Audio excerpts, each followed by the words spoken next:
జరగరానటువంటి సంఘటన జరిగింది. రక్తపు మడుగులలో మా అక్క కొట్టుకు మిట్టులాడుతున్న పరిస్థితి కూడా నేను ఫస్ట్ అదే చూడు. అయితే నాకు అప్పుడు తెలియదు మా అక్కను ఈ విధంగా చేశారనేది కూడా. మా అక్క మరణాపాయ స్థితిలో ఉంది, రక్తపు మడుగులో ఉందనేది కూడా తెలియదు. కానీ అక్కడ ఉన్నటువంటి కొనుగూపిరితో ఉన్నటువంటి మా అక్కను నేనే పక్క నుండి రక్తాన్ని తాకుతున్నా, మనిషిని తాకుతున్నా, కానీ ఏడుపు అనేది రాలేదు. అటువంటి పరిస్థితిలో కూడా దేవుడు చాలా మంచి ఆరోగ్యాన్ని ఇచ్చాడు, బ్రతికించాడు.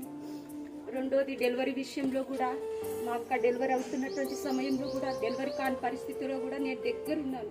మా అక్క ప్రతి విషయంలో కూడా చాలా కష్టాలు పడింది. మా అక్క జీవితాన్ని ఒక మాటలో చెప్పాలంటే, మా అక్క జీవితాన్ని చూసిన తర్వాత నేను వివాహం చేసుకోకూడదు అనేది డిసైడ్ అయిపోయాను. మా అమ్మకు మా నాన్నకు చెప్పకపోయినా ఎన్నో సంబంధాలు చూస్తే నాకు పెళ్ళి అయితే వద్దు, అక్క జీవితం అయితే ఎట్లయిపోయింది నాకు అది నేను డిసైడ్ అయిపోయి ఒక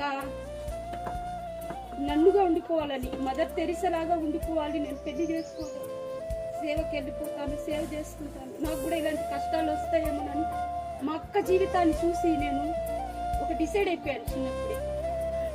అయితే మళ్ళీ తర్వాత మా అక్క కొన్ని పరిస్థితులను బట్టి ఎదుర్కొంటా ధైర్యంగా ఉంది.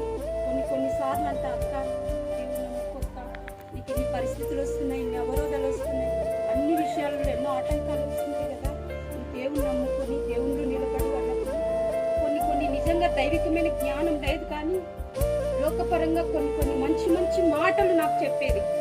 మనం ఎన్ని వచ్చినా కానీ నా వారే కదా, మా వారే కదా, మన వాళ్ళే కదా, మనం అడ్జస్ట్ అవ్వాలి, ఓర్చుకోవాలి, తట్టుకోవాలి అన్ని చాలా ధైర్యం చెప్పేది.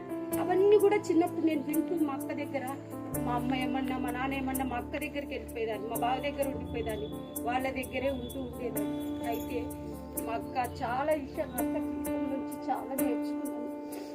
అయితే చివరి క్షణంలో కూడా నేను కొన్నిసార్లు అప్పుడప్పుడు ఎప్పుడు వచ్చినా మా అక్కను మాత్రం చూసేస్తాను. ఎందుకంటే బాధ్యత పరిస్థితి కాబట్టి ఒక అక్కగా నిజంగా మాకు పెద్ద కదా మా అక్క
దూరమైన అనురాగాలు కోల్పోయిన ప్రాణము కొట్టుకులాడుతూ ఉంటది. మన రాయలసీమ భాషలో ఏమంటారు, ప్రాణము కొట్టుకులాడుతూ ఉంటది. కనుక ఆ ప్రాణాన్ని ప్రభు మాత్రమే ఆదరించి, అందుకే దావీదు అంటారు, కరువైపోయి బరువైపోయిన ఈ వరుణ్ కుటుంబాన్ని దేవుడే ఆదరించును అని తెలిపిస్తున్నారు. ప్రభువే నన్ను ఆదరించు. ఈరోజు మనీ వదిన కుటుంబాన్ని నేనంటే చాలా నిజంగా చాలా మరిది, నన్ను భలే ఇష్టపడుతుంది, చాలా గౌరవం కాపరిగా ఉండి ఆ కుటుంబాన్ని ఆదరిస్తారు. ఆ కుటుంబానికి ఈరోజు తల్లి సంరక్షణ లేదు, తండ్రి సంరక్షణ లేదు, కానీ ఎవరుగా ఉండి ఆయన ఆదరిస్తారంటే కాపరిగా ఉండి, నీ దుడ్డు కరయు నీ దండము నన్ను ఆదరించు. కానీ ఆయనే తల్లిగా ఉండి తల్లి స్థానము తీసుకొని దేవుడు ఆ కుటుంబాన్ని ఆదరిస్తాడు. కనుక కాపరిగా ఉండి ఆ కుటుంబాన్ని ఆదరిస్తాడు. ఆ కుటుంబానికి ఈరోజు తల్లి సంరక్షణ లేదు, తండ్రి సంరక్షణ లేదు, కానీ ఎవరుగా ఉండి ఆయన ఆదరిస్తాడంటే కాపరిగా ఉండి, నీ దుడ్డు కరయు నీ దండము నన్ను ఆదరించు. ఈరోజు ఆదరిస్తాడు ఆయన. వాగ్దానాలు అక్కడ అంటది, ఆదరణ లేక గాలి వాన చేత కొట్టబడిన దానా, నీలాంజనములతో నేను ఈ పునాదులు కట్టెదను, నీ పిల్లలకు నేను ఉపదేశము చేసేదను, వారిని నేను పిల్లలిద్దరికి ఆయనే కర్త. ఆయన ఆదరణకర్త లేచినప్పుడు ఏమంటాడు పౌలు? ఇదిగో తీతు రాక వలన మేము ఆదరించబడ్డాం. మొదటి దర్శనం పత్రిక 4:18 ప్రకారం పాసిందాక చెప్పేప్పుడు చెప్పాను, మీరు ఒకరినొకరు ఆదరించుకోండి, అదరగొట్టుకుని